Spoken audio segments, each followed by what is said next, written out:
Governor ہیں انہوں نے بھی اس کو شیئر کیا ہوا تھا، اس کی وہ مذمت کر رہے ہیں، مصطفیٰ نواز کھوکھر صاحب بھی اور دیگر لوگ بھی اس کی مذمت کر رہے تھے سوشل میڈیا پہ، جو سیاسی لوگوں میں دیکھ رہا تھا۔ اب محمود خان اچکزئی صاحب کے خلاف جو یہ FIR درج کی گئی ہے، کیا اس سے کوئی فائدہ ہوگا؟ انہوں نے کیا گفتگو کی مجھے نہیں پتا، لیکن محمود خان اچکزئی صاحب نے ہمیشہ پاکستان کے اندر فرنج پہ سیاست کی ہے، آلدو کہ وہ اقتدار کا حصہ بھی رہے، لیکن ان کے جو نظریات تھے وہ بڑے فرنج پہ رہے ہیں۔ اب حالت یہ ہو گئی ہے کہ دو مین سٹریم پارٹیز ہیں، پیپلز پارٹی اور نون لیگ، اور ان کی حکومت ہے، لیکن آپ کو محمود خان اچکزئی زیادہ مین سٹریم نظر آتا ہے، محمود خان کی آپ کو زیادہ سپورٹ نظر آتی ہے۔ آج محمود خان لاہور سے کھڑا ہو جائے نا، یہ ان کو مسئلہ ڈال دے گا، یقین کیجئے۔ تو میرے خیال میں جو تجربہ کار حکمران ہیں ان کو سوچنے کی ضرورت ہے کہ یہ FIR سے مسئلہ حل ہوگا یا کوئی اور طریقہ کار اپنانا پڑے گا، اور کیا وجہ ہے کہ جو فرنج کی آوازیں تھیں آج وہ بہت سارے لوگوں کے ساتھ ایک طرح سے لوگ اس کو وزن بھی دے رہے ہیں، ان کو سن بھی رہے ہیں، ان کو اہمیت بھی دے رہے ہیں۔ تو کچھ نہ کچھ تو ایسا ہے جہاں پہ تھوڑی بہت گڑبڑ ہے، اور اس کو ہم سب نے مل کے ٹھیک کرنا ہے، اس میں ہم سب کا حصہ ہے، کیونکہ اینڈ آف دا ڈے اس ملک کو آگے لے کے چلنا ہے، اور ہم نے ہی آگے لے کے چلنا ہے، چاہے اس کو ہم نے اسپین بنانا ہے یا سوئٹزرلینڈ بنانا ہے۔ اگلی خبر جو ہے وہ سوئٹزرلینڈ کے حوالے سے سیدھی گلگت بلتستان سے آئی ہے۔ خواجہ سعد رفیق صاحب نے وہاں پہ غالباً بات کرتے ہوئے کہا ہے کہ اگر تھوڑی توجہ دی جائے تو گلگت بلتستان کو سوئٹزرلینڈ بنایا جا سکتا ہے۔ جی ہاں جی، سیاست.pk بھی اس کو رپورٹ کر رہا ہے، یہ سامنے آپ دیکھ سکتے ہیں۔ خواجہ صاحب نے کہا ہے کہ مناسب توجہ دی جائے تو گلگت بلتستان سوئٹزرلینڈ بن سکتا ہے۔ اچھا، اس پہ میں پہلے بھی بات کر چکا ہوں کہ جو کچھ لوگ کہہ رہے تھے کہ جی اسلام آباد کے اندر ہم نے مین ہیٹن بنانا ہے، اب گلگت بلتستان کے اندر آپ نے سوئٹزرلینڈ بنانا ہے۔ آپ آئسولیشن میں یوٹوپیا نہیں بنا سکتے۔ جس دن سوئٹزرلینڈ بنے گا وہ لاڑکانہ سے گلگت تک بنے گا، وہ پشاور سے فیصل آباد تک بنے گا، وہ لورالائی سے لاہور تک بنے گا، وہ چمن سے جو ہے وہ بنے گا آل دا وے قصور تک، وہ بدین سے لے کے جناب آ جائیں آپ دیر تک، ہر جگہ پہ آپ کو سوئٹزرلینڈ نظر آئے گا۔ آئسولیشن میں کوئی یوٹوپیا نہیں آپ کریٹ کر سکتے، آپ پک اینڈ چوز نہیں کر سکتے کہ یہ نظام کچھ لوگوں کے لیے ڈیلیور کرے اور کچھ کے لیے ڈیلیور نہ کرے، یہ علاقہ ایسا بنا دیں گے، وہ علاقہ ویسا بنا دیں گے۔ جب اوور آل پاکستان میں صورتحال بہتر ہوگی، جب اوور آل پاکستان کے اندر آئین قانون کی عملداری بہتر ہوگی، تو ہر جگہ پہ رول آف لا ہوگا، پھر کچے کے علاقے میں بھی ہوگا، پھر لاہور میں بھی ہوگا، دیگر جگہوں پہ بھی ہوگا۔ اینی وے یہ سوچ اچھی ہے اور بڑا خوبصورت علاقہ ہے، ہمیں تو سوئٹزرلینڈ سے بھی زیادہ پیارا لگتا ہے گلگت بلتستان، لیکن سوئٹزرلینڈ بنانے کے لیے بہت سارے دیگر لوازمات ہیں، ان کو حل کرنے کے لیے، یعنی ان لوازمات کو پورا کرنے کے لیے آپ کو گلگت بلتستان جانے کی ضرورت نہیں ہے۔ اسلام آباد میں آپ کی حکومت ہے، یہیں سے اس کا راستہ نکلتا ہے۔ جس طرح میں پہلے بھی کہہ چکا ہوں کہ جو کچھ بھی ہوگا وہ موجودہ جو حکمران ہیں انہوں نے اسلام آباد کے اندر ہی کرنا ہے، اور اسلام آباد کے اندر جو اصلاحات ہوں گی، جو آپ کی بیوروکریسی کے اندر اصلاحات ہوں گی، دیگر چیزوں کو بہتر کیا جائے گا، نظام انصاف کو بہتر کیا جائے گا، تو آپ کو ملک کا ہر علاقہ سوئٹزرلینڈ کی طرح نظر آئے گا۔ بہت زیادہ پوٹینشل ہے ہمارے ملک میں، لیکن شرط وہی ہے کہ جناب اگر ہم ٹھیک کرنا چاہتے ہیں یا نہیں کرنا چاہتے۔ وہ ایک لیسکو والی مثال میں نے آپ کو دے دی کہ ملک کا وزیر دفاع ٹویٹ کر کے بتاتا ہے، اور اس کے بعد کیسی اس کے اوپر مٹی ڈالی گئی اور کیسا جناب اس کو کارپیٹ کے نیچے برش کیا جا رہا ہے اس سارے معاملے کو، اس کو دیکھ کے آپ کو لگتا ہے کہ یہاں پہ اتنی گنجائش ہے یا حکمران اتنا کرنا چاہتے ہیں کہ اس ملک کو ہم سوئٹزرلینڈ بنائیں۔ یہ فیصلہ میں آپ کے اوپر چھوڑتا ہوں۔ اب اس سے بڑی خبر یہ ہے کہ جو سوئٹزرلینڈ بنانے جا رہی ہے نون لیگ، وہاں پہ آج ایک روزہ دورے پر غالباً نواز شریف صاحب بھی جا رہے ہیں۔ گزشتہ روز مریم اورنگزیب صاحبہ نے ٹویٹ کیا تھا کہ پاکستان مسلم لیگ نون کے صدر جناب محمد نواز شریف کل منگل کو یعنی آج گلگت بلتستان کا ایک روزہ دورہ کریں گے۔ اپنے دورے کے دوران قائد محترم پارٹی رہنماؤں اور پارٹی ٹکٹ ہولڈر سے ملاقاتیں کریں گے، گلگت بلتستان میں انتخابات اور عوام کی ترقی کے حوالے سے تبادلہ خیال کریں گے۔ تو گلگت بلتستان میں ترقی کی راہیں کھلنے والی ہیں، قائد محترم بھی وہاں پہ آج جا رہے ہیں۔ اب گلگت بلتستان کے جو الیکشنز ہونے ہیں ان کے اوپر بہت سارے تحفظات کا اظہار کیا جا رہا ہے۔ PTI یہ کہہ رہی ہے، کوئی یہ کہہ رہا ہے جی ہمیں یہ خدشہ ہے، وہ خدشہ ہے، مبینہ طور پہ دھاندلی ہو سکتی ہے، وہ ہو سکتی ہے، ایسے ہو سکتا ہے، ویسے ہو سکتا ہے۔ اسی طرح 2024 کے جو انتخابات تھے اس کے حوالے سے بھی بہت زیادہ تحفظات کا اظہار کیا گیا۔ PTI نے شکایت بھی لگائی، سپریم جوڈیشل کونسل میں ایک ریفرنس بھی بھیجا گیا چیف الیکشن کمشنر صاحب کے خلاف۔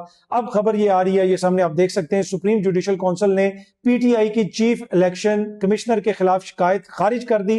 سابق سیکرٹری جنرل عمر ایوب نے شکایت ارسال کی تھی۔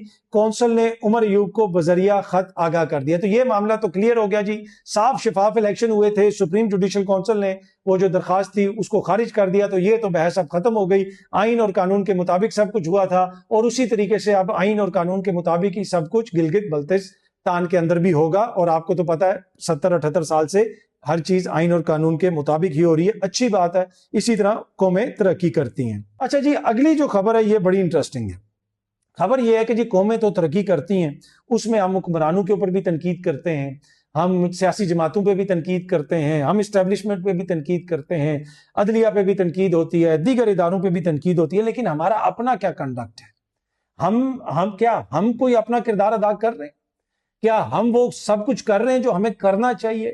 ایک تو جو سینس آف سیلف انٹائٹلمنٹ ہے ہماری قوم کے اندر, وہ اتنا زیادہ ہے کہ بھائی ساری دنیا میرے کام کرے گی, وہ یہ ہو گیا وہ ہو گیا, جی ہمارا بچہ ادھر گر گیا تو ادھر گر گیا تو وہ لوگ نہیں پہنچے. بھائی اس بچے کو سنبھالنا آپ کی بھی ذمہ داری ہے, آپ نے اکیلا بچہ گلی میں کیوں چھوڑ دیا؟ دیکھیں نا, کچھ چیزیں ہمیں بھی دیکھنی ہوں گی. اب کل میں ایک ویڈیو دیکھ رہا تھا اور سوشل میڈیا پہ کسی نے بڑی وہ ویڈیو شیئر کی اور بڑی شکایت لگائی. یہ سامنے آپ دیکھ سکتے ہیں, یہ ایک ٹیوب ویل ہے, آئی ڈونٹ نو اب یہ کتنا گہرا ہے, اس میں بڑی تیزی سے پانی آ رہا ہے. کسی شخص کا پرائیویٹ یہ ٹیوب ویل ہے اور اس کی اپنی زمین ہے, اس نے اس کے اوپر خاردار تار لگائی اور ایک بندہ ویڈیو بنا رہا ہے. دیکھیں جی یہ کتنا ظالم آدمی ہے, اس نے ٹیوب ویل کے اوپر تار لگا دیا ہے, یہاں پہ آ کے بچے نہاتے تھے, اب بچے نہا نہیں سکتے. جب میں نے وہ ٹیوب ویل دیکھا اور اس ویڈیو کا اگلا حصہ بھی دیکھا کہ وہ پانی کدھر کدھر جا رہا ہے, وہ اتنی خطرناک چیز ہے کہ وہاں پہ کوئی بھی بچہ ڈوب سکتا ہے. دوسری بات یہ ہے کہ وہ پرائیویٹ اس کی زمین ہے, پرائیویٹ اس کا ٹیوب ویل ہے, وہ آگے سے زمینوں کو پانی لگا رہا ہے کہ یا پھر وہ آپ کے نہانے کے لیے یا آپ کے بچوں کے نہانے کے لیے.